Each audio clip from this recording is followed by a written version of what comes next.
এই কথাটা বলে গেলাম, মানুষ কিন্তু আমরা কেউ এখনো হই নাই। মানুষ হওয়ার জন্য চেষ্টা করছি মাত্র। এই চেষ্টাটা যেন আমাদের অব্যাহত থাকে।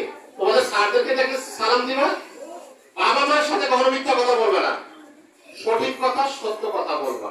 কোথাও অন্যায় করলেও বাবা মায়ের কাছে বলে দেবা যে এই কথাটা আমাকে এই কাজটা করে ফেলেছি, মিথ্যার আশ্রয় দিবা না। মানুষ হওয়ার চেষ্টা করবা, বাবা মায়ের আবেগ বোঝার চেষ্টা করবা, ঠিক আছে?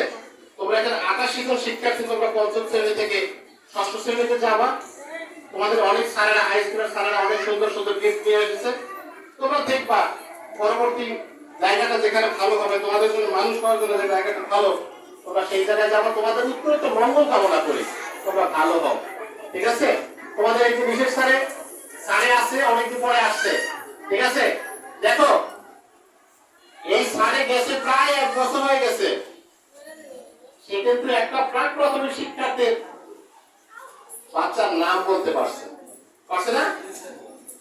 এটা কিন্তু সে ফিল করেছে, অনুধাবন করেছে, বাচ্চাদেরকে মনে রাখছে যে হ্যাঁ আপনি বুঝি অমুকের বাচ্চা। সেটা যাই হোক, এখানে বাচ্চা দেখে হয়তো বলতে পারছে, বাচ্চার নামটা বসে মনে রেখেছে।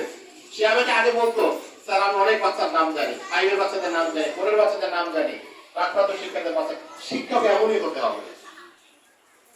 এই স্যারদেরকে তোমরা কি করো, পথে ঘাটে তো দেখা হবে না, হবে সম্মান করবা, সব সময় সম্মান করবা। স্যারদের কাছে সম্মান করলে দোয়া এমনিই আসে, ঠিক আছে? স্যার যেন মনে না করে, কষ্ট না পায় যে এদেরকে আমি পড়াইছিলাম কিন্তু আজকে চলে গেছে, আমাকে কথা বলবো না, ঠিক আছে? তাই সবাইকে ধন্যবাদ জানাচ্ছি। আমি আমার বক্তব্য এখানে শেষ করছি। সকলকে আমার ধন্যবাদ জানাচ্ছি। আমরা কি হবো? আমরা কি হবো? এই একটাই স্লোগান, আমরা মানুষ হবো, ঠিক আছে? তোমরা পরবর্তীতে মানুষ হওয়ার কি গুণাবলী দরকার এটা জেনে নিবা।